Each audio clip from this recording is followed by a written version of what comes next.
حين ولدت. بله سلام علیکم، بفرمایید. الو سلام آقای انصاری. علیکم السلام و رحمت الله و برکاته. خسته نباشی. خلیل هستم از اهواز. آقای خلیل از اهواز، بفرمایید برادر بزرگوار. خواستم از برنامه خوبتون تشکر کنم. تشکر از شما. یکی از بقول گفتنی بینندگان پرافاقورس این شبکه هستم. سلامت باشید خلیل جان، الله متعال ستون کنه. گفتن دار ما هم هر روز که زنگ میزنم خدا وکیلی به این شبکه زنگ میزنم. زنده باشید. بعد گفتم که 4 ماه معاهدم خدا رو شکر. الحمدلله. ولی خواستم دیشب بگم داشتم رد میشدم از یه مسجد شیعی، دیدم آخونده داشت میگفت فکر کنم تو 6 سال یا 5 سال آینده صاحب زمان ظهور میکنه.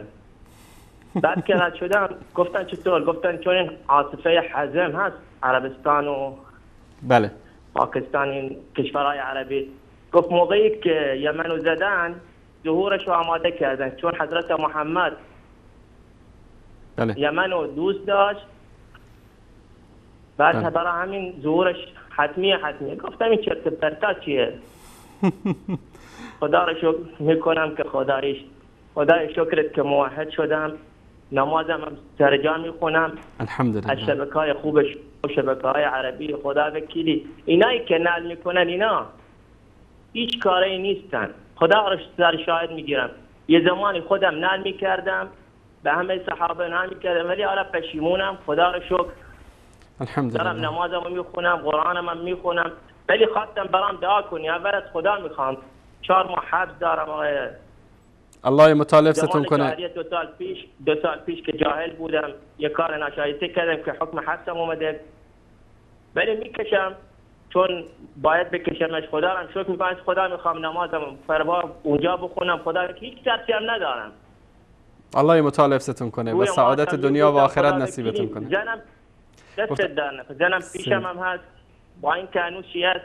میدونم دین ما دین رحمته، به زور نمیشه کسی و به زور بگم بیاد توحید. کاملا. خدا وکیلی نشونش میدم آخوندهای شیعه و آخوندهای مثل تو موحدن. میگم خدا وکیلی خودت قضاوت کن، صورت آقای انصاری نورانی‌تره یا صورت غزبینی؟ الله متعال ستون کنه. اعتقاداتش زیاد شده به شما. خدا وکیلی خدای شکرت که به دین راست الهام کردی منو، با اینکه فارسی خورده ضعیفه. خواستم هم شهادتینم بهتون بگم اشهد ان لا اله الا الله وحده لا شریک له و اشهد ان محمدا عبده و رسوله. الله اکبر، الله اکبر، الله اکبر. خالی امری آقای انصاری، ما در خدمتیم. زنده باشید، زنده باشید خلیل جان. به امید روزی خدایا، به امید روزی که هیچ شیعی نباشه، همه به دین توحید بیان. آمین. از خدا ما صدا دارم. خداحافظ. خدا نگهدار. زنده باشید. تشکر از شما برادر عزیز. الله متعال ستون کنه. تشکر از شما.